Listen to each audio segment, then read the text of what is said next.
Hey guys, I'm here at GOML 2018 with the newly sponsored Summit alumni, Balance Ginger. Ginger, how are you feeling here in Canada?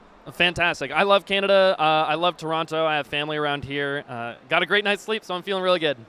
That's a big determinant of how good you're going to do. So you just finished pools. Have you looked at your bracket at all? Yeah, so I actually have Lucky first round.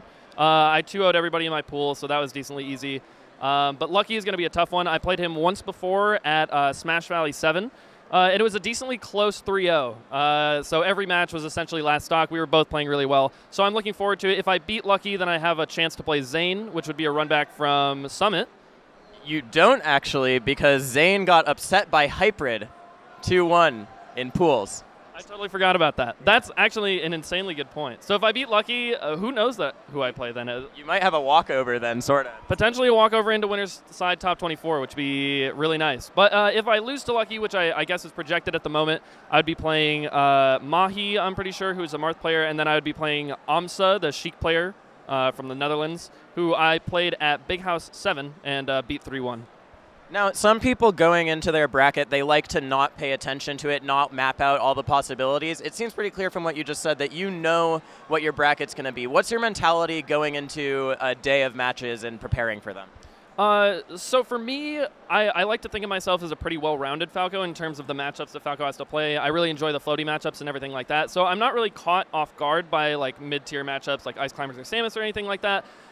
So when you look at a bracket, it's when you really get deep into the bracket, like I'm kind of projected to get into, anything can happen, right? Because Lucky could beat Zane, Zane could beat Lucky, or Amsa could beat, whoever on his side of the bracket instead of lose. So I kind of just try to be prepared for whoever's possible. But in the moment, there are some clear things, like if a person hasn't beaten another person like 10 times in a row, you can pretty easily deduce that, like, okay, I'm most likely going to be playing that person. So I pull up a lot of videos, usually just Mango versus that person or that matchup, and I try to just incorporate new things that I see Mango doing kind of on the fly. That's cool. So the big thing for you recently, I mentioned at the beginning, is that you just got to go to Summit.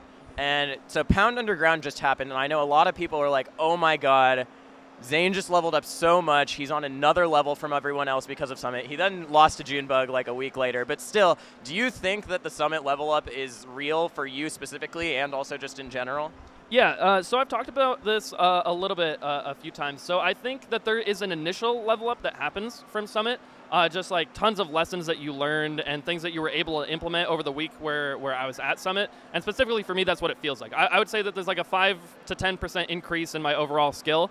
But I think it's more about taking the lessons that I learned and really internalizing them for the future, building them into my game plan that I have already, incorporating good things that I wasn't doing, and still being able to do the good things that I was doing in the past. So I think that if I didn't go to Summit, I wouldn't have those lessons that would help me in the future, if that makes sense. That's really cool. Do you see yourself as a player who approaches the game differently than other people? There are a few people who I feel approach the game the same way as I do, but that's a good question because I feel like when I talk to other Falco players specifically, we usually have some differing opinions, which to me it seems entirely clear, right? But to other people, I don't think so. So I think maybe it's just kind of my background. I started out reading Smash boards and learning game mechanics before anything else. I read, every matchup guide ever, like a bunch of Yoshi posts, a bunch of, the NES boards or whatever. I learned everything I could about Ganon, all the weird matchups that I could, and then I kind of built my Falco around that, and knowing all of the frame data, memorizing all of that. And other people kind of just learn the games in different ways, So I feel like that gives us a different perspective, but that both of them are valuable for sure. You're also been on the stream grind a lot recently, and that's part of what helped you get into Summit. And I think your stream's really valuable as someone who really does spend a lot of their time focusing on analysis and learning how to get better at the game. For you, is streaming part of you getting better, or is content creation separate from your improvement? I definitely think that content creation is a part of improvement. Something I like to talk about is this concept of plus, minus, and equal. So this is the concept that you should be playing with people that are better than you. That's the plus. The equal, people who are on the same skill level as you to enjoy the journey with, learn together with them. and then also play with people that are currently worse than you so that you can internalize lessons that you've learned in the past. So a lot of my stream is analysis for people that are usually around like the low mid-level, you know, they're outside of the top 100, and I do lots of analysis for them, and they might think that I'm benefiting them and the people in the chat, but really it really internalizes a lot of lessons that I've kind of forgotten or strayed away from, but I know that it's the right thing to do. So when I'm making a conscious effort to analyze these matches for people, it really helps internalize those sorts of things.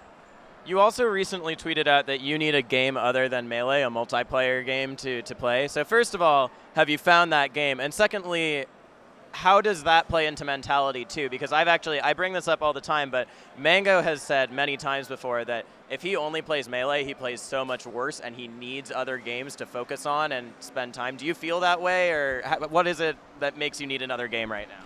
Honestly, I think it's a little bit different from Mango. For me, it's more like I'm just a video game lover at heart. I used to want to be a video game designer when I was a little kid until I realized that I hated coding. So that dream was kind of crushed. But I just love video games so much, and I'm always looking out for like the next game that really piques my interest.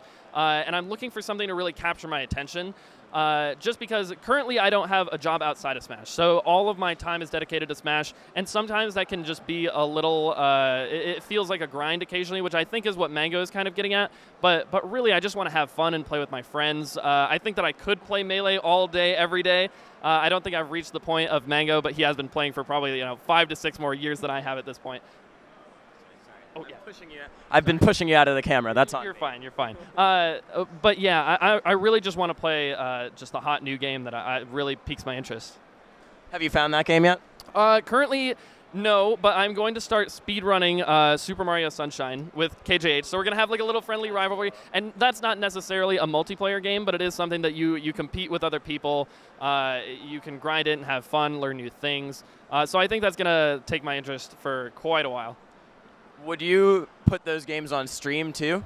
That's the plan. I'm kind of thinking right now, like, should I actually stream myself learning the game? Because I don't know how entertaining that might be, but potentially seeing me fail over and over again could be entertaining to some people.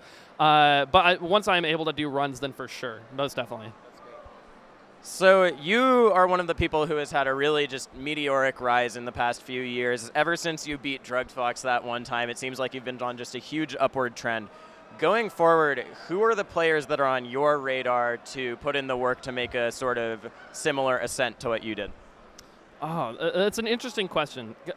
Really, the way that I view it, I don't know if I have like a hit list or anything like that. I'm not looking to beat anybody specific, but really just constantly trying to beat the people above me, right? But I'm trying to also raise my own level, so that list becomes shorter and shorter, right? That's kind of the goal. I'm more of a process-oriented person than a goal-oriented person when I'm at the core of it. So I honestly think that I have the skill level, and if I'm playing at my peak, to beat anybody in the world. So I would love to take a set off of a god, obviously.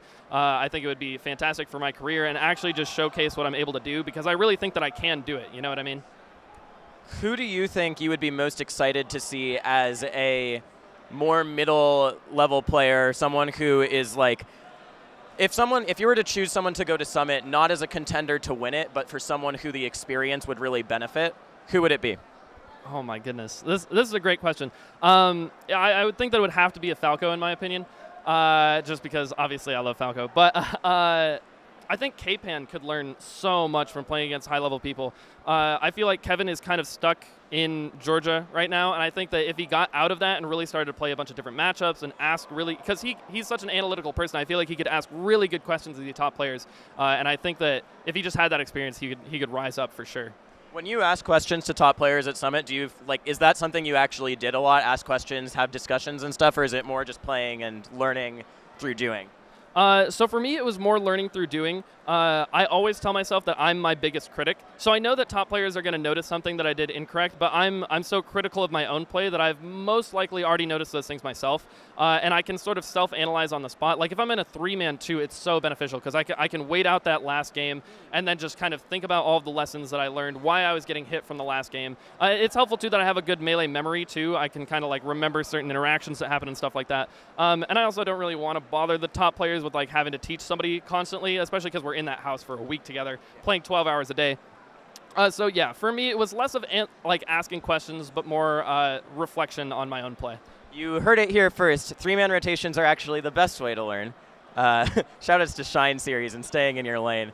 Okay, last question. Of all the hair colors you've had in the past year, which has been your favorite? The pink, actually, was my favorite. Thank you, thank you.